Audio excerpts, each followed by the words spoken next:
Social మీడియాలో ఇంకొక వార్త కూడా బాగా వైరల్ గా మారుతోంది. జగన్ ప్రభుత్వం ఉన్నప్పుడు అంటే అక్కడ లడ్డూలో కల్తీ అయ్యిందని, నెయ్యి కల్తీ అయిందని చేసిన ఆరోపణలకి అక్కడ నుంచే ఈ కూటమి ప్రభుత్వం యొక్క డౌన్ఫాల్ స్టార్ట్ అవుతుంది. దానికి నిదర్శనం ఈ తిరుపతిలో చోటు చేసుకున్న ఘటనే అని చెప్పి కొంతమంది ఆగ్రహం వ్యక్తం చేస్తూ రాజకీయ ప్రేరేపితం ఒకటి అడుగుతా ఉన్నాను.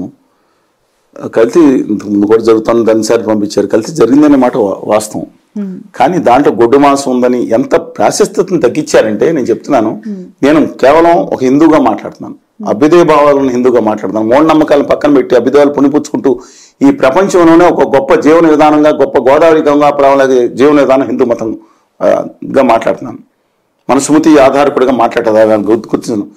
నేను ఖచ్చితంగా ఇవాళ ఎంత దెబ్బతీస్తున్నారంటే తిరుపతి ప్రాశస్త్యతని వీళ్ళకి అర్థం చేసుకోలేకపోతున్నారండి.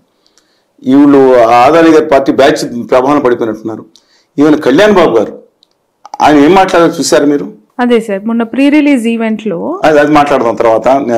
కానీ ఆయన మాట్లాడిన దేవస్థానం గురించి, తిరుపతి లడ్డూలు అయోధ్యకి లక్షలాది లడ్డూలు పంపించి గొడ్డు మాంసం కలిపిన లడ్డూలు పంపించారని కానీ నేను ఢిల్లీలో అసహించుకున్నారండి తిరుపతి దేవస్థానాన్ని.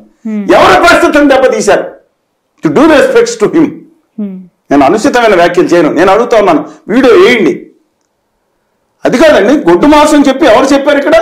ఆవు మాంసం, గొడ్డు ఇవన్నీ కలిపి లడ్డూలు, లక్షల లడ్డూలు అయోధ్యకి పంపించి అయోధ్య ప్రాశస్త్యతనే మా తిరుపతి దేవస్థానం పాటు చేసింది. తిరుపతి ఉన్నారు నాకు వెంకటేశ్వర స్వామి ఏందండి ఇది?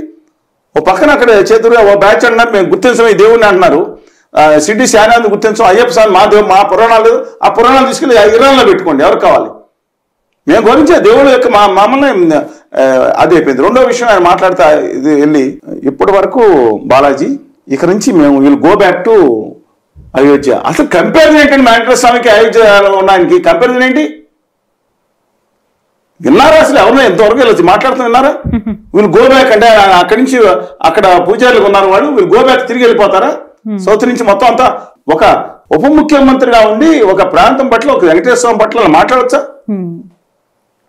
మరి మారాలని కోరుకుందాం. బట్ ఎనీవే మన సబ్జెక్ట్ వరకు ఇవాళ దేవాలయం గురించి మాట్లాడతాం కాబట్టి ఖచ్చితంగా ఇవాళ దేవాలయాలు ఏదైతే ఉన్నాయో దానిలో అనుచితమైన రాజకీయ జోక్యం తగ్గించుకోవాలి. ప్రభుత్వ పర్యవేక్షణ మాత్రం ఉండి తీరాల్సిందేనని నేను చెప్తున్నాను. ప్రజల ఉండి విరాళం వెళ్ళే ప్రతి దేవాలయం కానీ, ప్రతి చర్చి కానీ, ప్రతి మసీదు కూడా, వక్ఫోర్డ్ కాదు మసీదు కూడా ప్రభుత్వ వాళ్ళ అంతిమం కాదని ఖచ్చితంగా ప్రభుత్వ పర్యవేక్షణ ఉండి తీరాల్సిందే. అంతేగాని ఎవరికాళ్ళు అప్పచెప్పడం కుదరదని నా అభిప్రాయం. దీని మీద వాళ్ళు తక్షణమే చర్యలు తీసుకొని ఇంకొకసారి ఎప్పుడు కూడా శ్రీవారి సన్నిధిలో కానీ, శ్రీవారి అంటే పైన లేకపోయినా తిరుపతి కూడా అంతే పవిత్ర. గోవిందరాజస్వామి దేవాలయం లేదా కింద తిరుమలకి అంత పవిత్ర, తిరుపతికి. అల్లు అర్జున్ విషయంలో కూడా స్పందించారు. ఆయన ఆ రోజు అరెస్ట్ అయిన వెంటనే కలిసి ఉంటే నిలబడతాం, విడిపోతే పడిపోతాం అని డిప్యూటీ చీఫ్ మినిస్టర్ హోదాలో పెట్టి తర్వాత దానికి ఏదో యాడ్ చేశారు. దాని మీద వీళ్ళు అంటే అరెస్ట్ అయినప్పుడు మీ ఇష్టం అని చెప్పుకుని ఇచ్చారు. తర్వాత నెల రోజుల తర్వాత వచ్చేది మాట్లాడారు. అల్లు అర్జున్ గారి లోపం ఖచ్చితంగా ఉందండి, no second thought in that. But of course Allu Arjun గారి విషయంలో అరెస్ట్ చేసి ఎంత హైడ్రామా చూసిన తర్వాత మరి అలాంటి ఒక ఇద్దరు ఫ్యాన్స్ ఏపీలో చనిపోయినప్పుడు ఎవరు 5 లక్షల రూపాయలు ఇచ్చారండి. అలాగే సినిమా పరిశ్రమ కూడా వాళ్ళ నిర్మాతలు కూడా 5 లక్షల రూపాయలు ఇచ్చారు. ఒక్కొక్కరు 10 లక్షల రూపాయలు ఇచ్చారు. మరి ఇక్కడ 1 కోటి రూపాయలు ఎక్స్పెక్ట్ చేశారు కదా సార్? 2 కోట్ల రూపాయలు ఆల్రెడీ ఇచ్చున్నారు. అదే అంటే అల్లు అర్జున్ 1 కోటి రూపాయలు ఇవ్వాలని డిమాండ్ బహిరంగంగా మాట్లాడిన నాయకులు చూసాం. అక్కడికి వెళ్ళి ఎవరు పరామర్శించకపోగా రోడ్లు బాగాలేవు కాబట్టి చనిపోయారు, జగన్ చేసిన పని ఇది అని చెప్పడం. జగన్ గారి సమయంలో రోడ్లు మీద కాన్సన్ట్రేషన్ తగ్గిందండి, అది యాక్సెప్ట్ చేయాలి. అంటే రోడ్లు బాలేక చనిపోయారా? పవన్ కళ్యాణ్ వ్యాఖ్యల వల్ల నేను అది కారణాలు ఎతకలేను కానీ అన్నిటికీ కారణాలు ఉంటాయి. కానీ బట్ నేను చెప్తున్నా, అసలు ప్రజల్ని చొక్కాలు చింపుకోమని చెప్పడం ఏంటండి? ఎనర్జీస్ బ్యాక్ సైలెన్సర్లు తీసేయమని చెప్పడం ఏంటండి? మిగతా వాళ్ళు డిస్టర్బెన్స్ ఉండదా? యువతని ఉద్యోగాలు ట్రై చేయండి. మీరు 10 లక్షల రూపాయలు ప్రతి కాన్స్టిట్యున్సీలు ఎంతమందికి ఇస్తున్నారు? పారిశ్రామికవేత్తలు ఎంతమంది చేస్తున్నారండి? చూశారు ఆయన ఇది హామీలు చూశారు కదా. అన్న తర్వాత వాళ్ళకి విభజన హామీలు రాయితీ మొత్తం అదాని గారు అంటే కంపెనీ ఎత్తుకుపోయారు, లేదా మోడీ గారు ఎత్తుకుపోయి గుజరాత్లో 100% ఎగ్జామ్షన్ పెట్టుకుంటే నేను మాట్లాడి దాన్ని తిట్టొచ్చు చాలా మంది. నేను వాళ్ళ గురించి మాట్లాడుతున్నా, వాళ్ళ అభిమానుల గురించి మాట్లాడుతున్నా, యువత గురించి మాట్లాడుతున్నా. 2000 మంది నా మీద 2019 తర్వాత ఉధృతంగా మేము ఉద్యమం చేశాం. 26 జిల్లాల్లో ధర్నాలు ఏకశ్రేణిలో పెట్టాం. విద్యార్థి యువజనులు రాష్ట్రం అంతా బస్సు యాత్ర పాదయాత్ర పెట్టాం. ఢిల్లీలో 100 మందితో పెట్టాం. ఏ మీడియా మమ్మల్ని 95% మా చేసింది ఏం తప్పు చేసామని మేము స్వతంత్ర వ్యక్తిత్వం ఉన్నాం మొత్తం బహిష్కరించింది. అనుకోవాలి అప్రసరి నేను వాళ్ళ డూ రెస్పెక్ట్ ఎప్పుడన్నా వాళ్ళు లోపల తీసుకుంటారు. మేము ఉద్యమం చేయలేదంటున్నారా? జగన్ గారు హయాంలో అంతకన్నా ఉద్యమం చేసినా సరే మీడియా అయిపోతే మేము ఎలా బాధ్యత వహిస్తాం? ఇదే ట్రోల్ చేస్తాం, ఛాలెంజ్ చేస్తాం. ఎన్ని చేసామో మేము చూపిస్తాం. మా గవర్నమెంట్ మా మీద కేసులు పెట్టారు, అమరావతి మీద వేధించారు, కానీ ఎక్కడ రాదు, టీవీలో పేపర్లో రాదు ఎవరు. కనుక నేను coming back to this point, Kalyan గారు లాంటి ఆ రోజు కళ్యాణ్ గారిని చూడాలనుకున్నా. ఏదైతే చెగువేరా స్ఫూర్తితో ఉన్నారో, ఏదైతే అభ్యుదయ భావాలతో ఉన్నారో, దక్షిణాది జరుగుతున్న అహంకారం మీద గలమెత్తారో, ఈ ఎంపీలని కారం రాసుకుంటారా మీ పోరాడే సిగ్గు లేదని మాట్లాడారో, ఇవాళ ఏమైందండి? ఇవాళ అన్ఫార్చునేట్ నేను యువత గురించి మాట్లాడుతున్నా. మీ లైఫ్ మీ ఇష్టం, మీరు 10 మందికి ఆదర్శంగా ఉండాలి. వాళ్ళ ఫ్యాన్స్ కానీ, మహేష్ బాబు గారి ఫ్యాన్స్ కానీ, ఇంకోళ్ళు ఎవరు ఫ్యాన్స్ అన్నా సరే చెప్తున్నాను, సినిమాలు హీరోలే ఒక దేవుళ్ళుగా చేసే సంస్కృతిని అన్నట్సే ఉంది కళ్యాణ్ బాబు గారు. రెస్పెక్ట్ ఇది తగ్గించుకోండి. వాళ్ళు కానీ, మత ప్రవక్తలు కానీ, కుల హీరోలు కానీ వీళ్ళు గొప్పవాళ్ళు కాదండి. సమాజం మీ భవిష్యత్తు, మీ హీరో కావాలి. మిమ్మల్ని 10 మంది ఆదర్శంగా తీసుకొచ్చు. ఆ స్థాయిలో డిఫరెంట్ ఏం పని, తన స్థాయిలో గొప్పగా ఆదర్శంగా ఉండాలి. ఈ సైకో ఫ్యాన్స్ తగ్గించుకోవాలనుకుంటున్నాను. ఆ ఫ్యాన్స్ అందరు మీ మీద బాగా వ్యతిరేకతతో ఉంటారు. మీరు ఫ్యాన్స్ అనొద్దు, నేను ఆర్డినరీ ఫ్యాన్స్ అభిమానం అందరికి ఒకేలా ఉంటుంది కదా. కాదు లేదండి, ఇప్పుడు చేతులు కోసుకునే వాళ్ళు వీళ్ళందరూ ఫ్యాన్స్ అంటారు. మామూలు ఫ్యాన్స్ అనేవాళ్ళు చాలా మంది ఉన్నారు. కళ్యాణ్ బాబు గారికి అద్భుతమైన ఫ్యాన్స్ ఉన్నారు. నిర్మాణాత్మక చిరంజీవి గారికి సేవా కార్యక్రమాలు చేసే ఫ్యాన్స్ ఉన్నారు. ఎన్టీఆర్ గారికి, పాత ఎన్టీఆర్ గారికి, కొత్త ఎన్టీఆర్ గారికి, ప్రభాస్ గారికి, అందరూ కూడా వాళ్ళందరూ ఫ్యాన్స్. కొంతమంది వేరాపని ఉంటుంది, దాటిపోతారు. చూసారా? ఇప్పుడు మీకు తెలుసు కదా అంటే ఎవరంటే ఇంతకుముందు ఫ్యాన్స్ ఒకళ్ళు పడుకుని చచ్చిపోయారు, తెలుసా మీకు? మరి వాళ్ళు మనం ఫ్యాన్స్ అనకుండా ఏమంటారు సార్? మామూలు నేను ఎప్పుడు విమర్శించండి ఫ్యాన్స్. ఎందుకంటే నేను కూడా మనం అభిమానం ఉంటుంది, ఎంత బాగా నటించారనేది అభిమానం ఉంటుంది. మీ ఫేవరెట్ హీరో ఎవరండి? మహాత్మా జ్యోతిబాపులే. సినిమాల్లో కాదు, ఒక హీరో. ఆ కథ ఒక గొప్ప స్త్రీమూర్తి అంటే నా తల్లి తర్వాత సావిత్రిబాయి పూలే. నా తల్లి తర్వాత దేవత ఇంకే దేవత, నాకు గుర్తున్న దేవత ఒకే తల్లి, మా తల్లి అండి. నా తల్లి తర్వాత ఒక దేవతగా భావించేది సావిత్రిబాయి పూలే. ఇవాళ మహిళ, ప్రతి మహిళ ఇవాళ చదువుకున్నామంటే ఒక్క అక్షరం వచ్చిందంటే దాంట్లో ముఖ్య పాత్ర అలాంటి వాళ్ళు గొప్పతనం. సమాజం నిర్లక్ష్యం చేసిందండి ఆడిని. నేను గ్రేట్ పీపుల్ ఉన్నారు ప్రపంచంలో, చాలా మంది ఉన్నారు.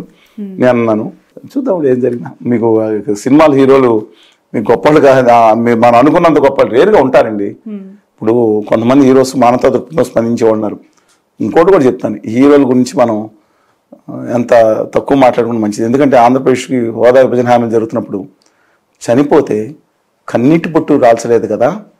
కనీసం ఆ ట్విట్టర్ తీసుకుని అది 8 అని కూడా ఓపిక లేని వాళ్ళు హీరోలు.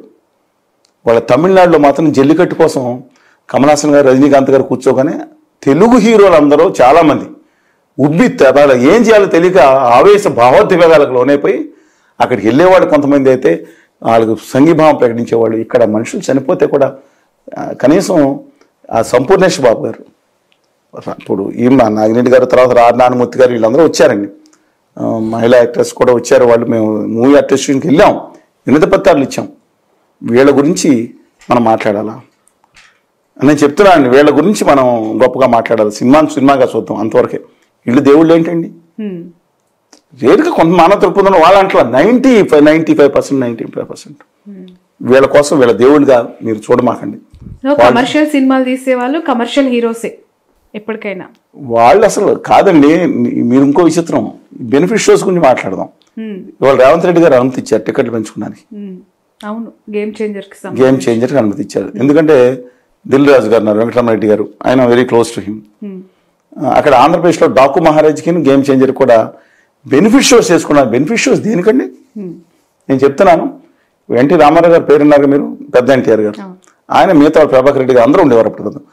అందరూ ఆ యుద్ధం జరిగినప్పుడు లేకపోతే ఇంకో చోట జరిగినప్పుడు ఆ జోలి పట్టుకుని రాష్ట్రం అంతా తిరిగి అది benefit for the benefit of army దాని కోసం, లేదంటే మిగతా వరద బాధితుల సహాయం కోసం 1,50,000 ఆ రోజుల్లో 5 లక్షల 10 అంటే ఇవాళ 500 కోట్ల లెక్క ప్రకారం మీరు లెక్కేసుకుంటే వాళ్ళు నగలు తీసి, ఇప్పుడు ఈ నగలు మొత్తం నిలదప్పుడు నగలు తీసుకుని ఇచ్చేవారండి ఆ జోలీల్లో. అవి తీసుకొచ్చి నమస్కారం పెట్టిస్తే వాస్తవం. వీళ్ళు బెనిఫిట్ షో దేనికోసం? వీళ్ళ సినిమాల కోసం. ఇది ఎవరు బెనిఫిట్ షో? సినిమా పరిశ్రమలో పేద కళాకారుల కోసం బెనిఫిట్ షోనా? కుటుంబం ఎవరు తెలంగాణలో చలనచిత్ర పరిశ్రమ ఎవరి చేతిలో ఉంది? ఆంధ్రప్రదేశ్ పరిశ్రమ అంటే మొత్తం థియేటర్స్ అన్ని ఎవరు పెట్టుకున్నారు? మెజారిటీ ఎవరు పెట్టుకున్నారండి? ఓకే, హీరోలు అందరూ కుటుంబాల్లో 10 నుంచి 15 మంది కుటుంబాల్లో సామాన్యులు బలవన్ సినిమా చూడండి, నేను చెప్తాను.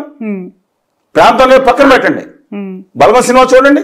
వేణు గారు ఎన్ని అవమానాలు లోనయ్యాడు అంతకుముందండి. మళ్ళీ ఎందుకు అవకాశాలు రావట్లేదు నాకు తెలియదు. ఆయన సమాధానం చెప్పాలి. హూమేడ్ ఇలాంటి ఎంత మంచి సినిమాలు వచ్చినాయండి.